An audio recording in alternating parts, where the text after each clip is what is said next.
Hello friend, welcome to Indian हिस्टोपीडिया।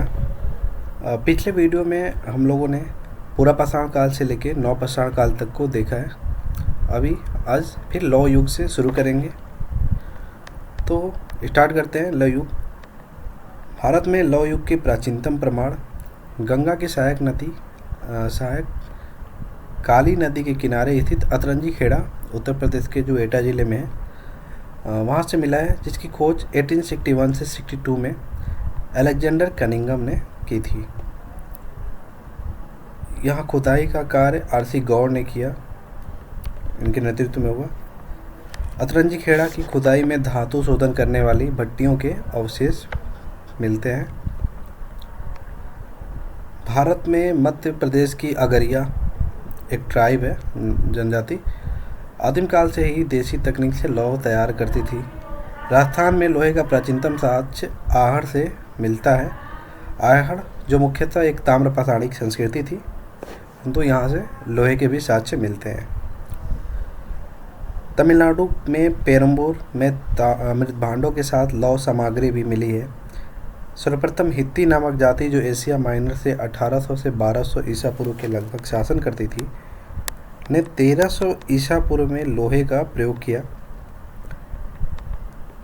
वाजसेनई संहिता में उल्लिखित लौह या श्याम का तात्पर्य क्रमशः तांबे और लोहे के अर्थ में लिया गया है। तो वाजसेनई संहिता में जो लौह प्रयोग हुआ है वर्ड, वो तांबे के लिए और श्याम लोहे के लिए वर्ड यूज किया गया है। अथर्ववेद में लोहे को श्याम अयस के रूप में प्रयुक्त किया गया है शब्द। काठक संहिता में ये जो संहिता और अथर्ववेद और काठक संहिता, इनसे एग्जाम में क्वेश्चन बनते हैं। तो काठक संहिता 24 बैलों द्वारा खींचे जाने वाले भारी हलों का उल्लेख मिलता है काठक संहिता से। ये बहुत बार एग्जाम में आ चुका है, ये वाला 24 बैलों द्वारा खींचे जाने वाले भारी हलों का उल्लेख काठक संहिता में। इस प्रकार साहित्यिक प्रमाणों के आधार पर यह निष्कर्ष निकाला जाता है कि उत्तर वैदिक काल में ईसा पूर्व 8वीं सदी में भारतीयों को लोहे का ज्ञान प्राप्त हो गया था। इस काल के लोग एक विशिष्ट प्रकार के बर्तन का प्रयोग करते थे, जिसे चित्रित धूसर मृदभांड कहा जाता था। मैंने बताया कि नवपाषाण काल में जब चाक का निर्माण हो गया था पहिए का, तो उस पर मृदभांड बनने शुरू हो गए थे। तो मृदभांड जो होते थे वो सिर्फ ऐसा नहीं है कि वो अन्न के पात्र थे और ऐसे रखने के लिए, इस पर जो कलाकृतियाँ थी ना, इससे सभ्यता और संस्कृति निर्धारित होती थी। लगभग हड़प्पन पीरियड से जो मृदभांड होते हैं उनके प्रतिरूप कैसे वो कलर में हैं, उन पर कैसी डिजाइनिंग है, तो उस पर काफ़ी कुछ निर्भर करता था कि वो किस काल से संबंधित रहे हैं। तो लौह काल में जो चित्रित धूसर मृदभांड यानी पेंटेड ग्रे वेयर जो होते थे, वो लौह काल को सूचित करते हैं। इसके अलावा विविध तत्व में पैसरा जो मुंगेर बिहार में है से प्रागैतिहासिक काल की झोपड़ियों के साक्ष्य मिले हैं जो 1 लाख वर्ष पूर्व के हैं। बिहार में नवादा, कैमूर, जमुई क्षेत्र में प्रागैतिहासिक काल की गुफा और चित्रकला मिली है। बिहार में ताराडीह, सिवार, शनिवार, सोनपुर में प्रागैतिहासिक काल के नवपाषाण काल की तांबे की खानें मिली हैं। गुजरात में है बनासकाठा, यहाँ से भी तांबे की खाने मिलती है, तो बनासकाठा गुजरात में है। इसके अलावा नेक्स्ट एक इम्पॉर्टेंट है महापाषाण संस्कृति। महापाषाणिक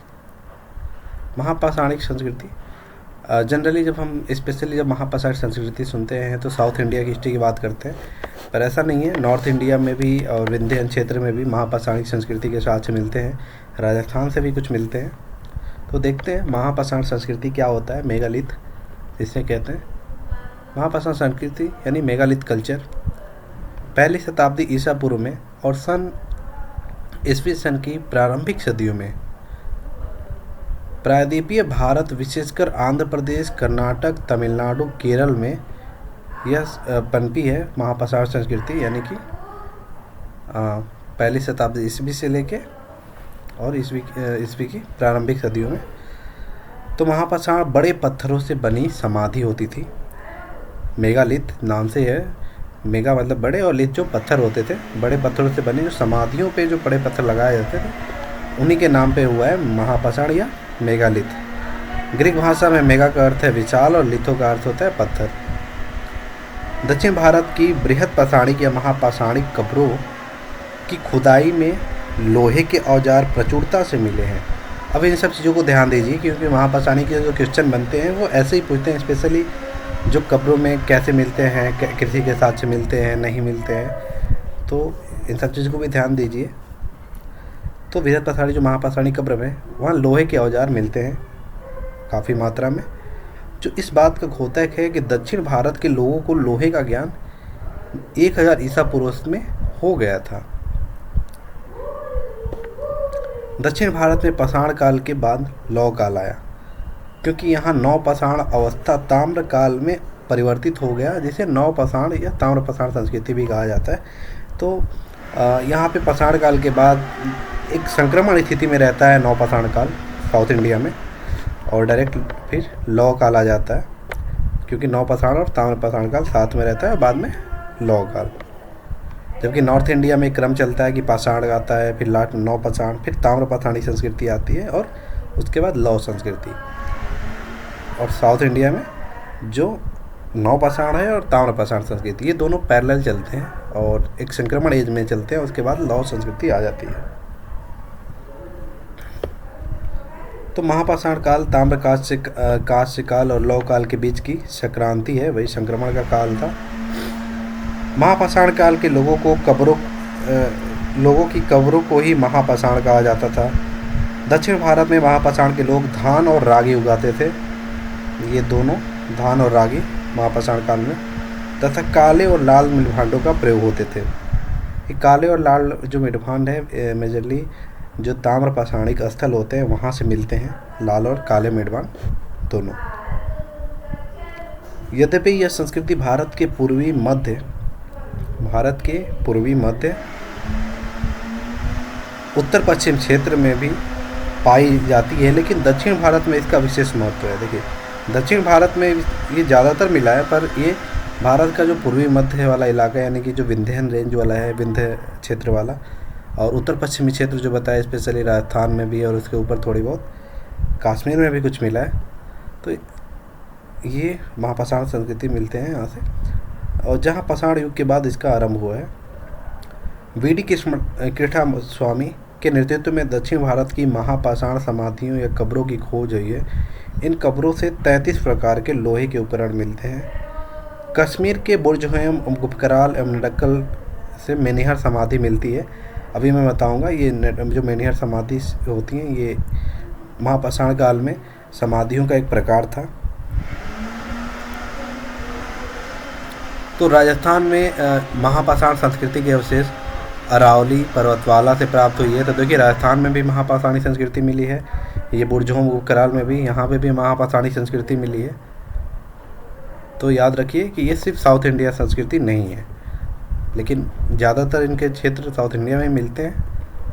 हल्लूर कर्नाटक में नवपाषाण और महापाषाण के बीच संक्रांति स्थल है हल्लूर। तमिलनाडु में आदिचलनूर नामक स्थान से पूर्व ऐतिहासिक काल की समाधियों के साथ लोहे के उपकरण भी प्राप्त हुए हैं। सार्कोफेगी महापाषाणिक संस्कृति में 100 दफनाने की एक पाषाण मंजूषा होती थी, जो पाथर होता था उसे सार्कोफेगी कहते हैं। लौह प्रयोक्ता समाधि संस्कृतियों के प्रमुख स्थल चित्रित धूसर मृदभांड संस्कृति, सिंधु गंगा जल विभाजक तथा ऊपरी गंगा घाटी, ये लौह संस्कृति से संबंधित स्थल हैं और उसी का ये सिंबल है चित्रित धूसर मृदभांड संस्कृति। तो इसके अच्छा स्थल हैं अक्षत्र, आलमगीरपुर, अल्लापुर, हस्तिनापुर, अतरंजी खेड़ा, ये प्रमुख रूप से बड़े बड़े जो स्थल हैं लौह संस्कृति के। चखेड़ा, रोपड़। मध्य भारत में जो है नागदा, उज्जैन, एरड़। मध्य निम्न गंगा घाटी यानी पूर्वी भारत में पांडुराजा ढीबी जो वेस्ट बंगाल में है, महिषादल ये भी है वेस्ट बंगाल में, चिरान, सोनपुर ये सब बिहार में है, ये भी लौह युगीन स्थल है। और दक्षिण भारत हल्लूर और आदिचलनूर ये हैं दक्षिण भारत में। महाराष्ट्र में माहुरझारी के एक महापाषाण युगीन स्थल पर लोहे की कुल्हाड़ी मिली है, जिसमें 6% कार्बन इस्पात का साक्ष्य माना गया है। यह हल्लूर से तीरों और भालों के लोहे के सिर मिले हैं। जखेड़ा से लोहे का बना हुआ हल्का फाल मिलता है।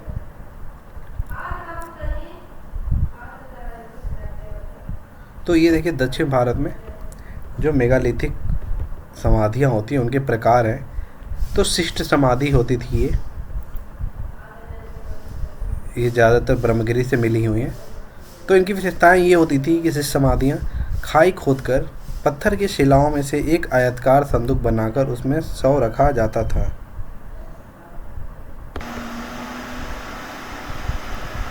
आयताकार संदूक बनाकर उसमें शव रखा जाता था। और जो पीठ सर्किल समाधि होती है ये भी ब्रह्मगिरी से मिली हुई है। पत्थरों की सहायता से एक वृत्त बनाकर उसमें एक दूसरी खाई निर्मित कर उसमें शव को रखा जाता था। तो पत्थरों से ही घेर के एक खाई बनाई जाती थी और उसमें शव रखा जाता था, जबकि इसमें खोद कर एक गड्ढा बनाया जाता था और वो पत्थरों का एक संदूक बनाकर उसमें रखा जाता था। किरण सर्किल ये चिंगलपूट चेन्नई से मिलती हैं। विशाल पत्थरों के टुकड़ों से निर्मित वृत्त में 100 अस्थि पात्र रखे जाते थे। डोलमेन ये भी एक प्रमुख रूप से यूज होता था।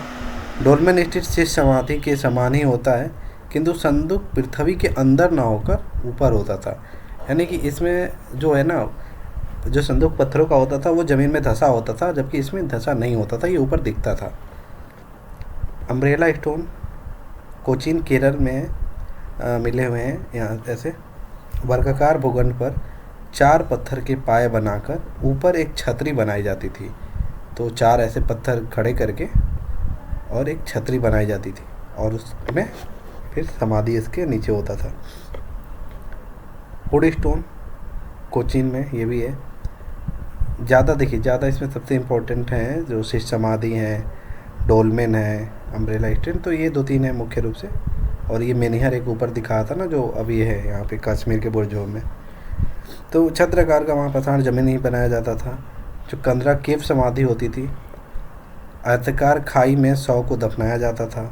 और जो मेनिहर है, ग्रेनाइट के एकाश्म पत्थर जो मोनोलिथिक होते थे, इनका प्रयोग होता था। एक विशाल सा एक समाधि करके बहुत बड़ा पत्थर खड़ा कर दिया जाता था कब्र के ऊपर, उसे मेनिहर समाधि कहते हैं। तो इसमें लौह संस्कृति और जो महापाषाण संस्कृति है उसको देखें। अभी नेक्स्ट वीडियो में ये जो ताम्रपाषाणिक संस्कृति को देखेंगे, स्पेशली जो कायथा संस्कृति जिनका काल 2000 से 1800 ईसा पूर्व है। मालवा संस्कृति, आप इसको याद कर लीजिए एग्ज़ाम में, क्योंकि क्रम पूछता है उनका क्रोनोलॉजी। तो ये 1700 से 1200 ईसा पूर्व। और जोरवे संस्कृति जो महाराष्ट्र में है, ये 1400 से 700 ईसा पूर्व। और सबसे ये बाद की संस्कृति है जोरवे संस्कृति। और आहड़ संस्कृति 2100 से 2500 ईसा पूर्व। गैरिक मिल्कभांड संस्कृति जिसे लौह संस्कृति भी कहते हैं,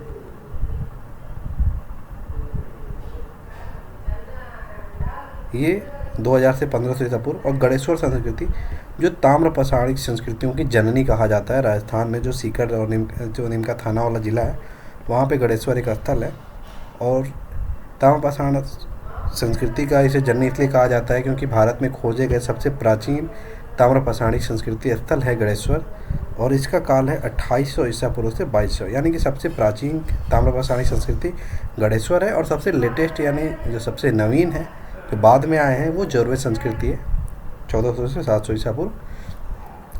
तो देखते हैं नेक्स्ट वीडियो में ताम्रपाषाणिक संस्कृति। फिलहाल के लिए इतना ही। Thank you.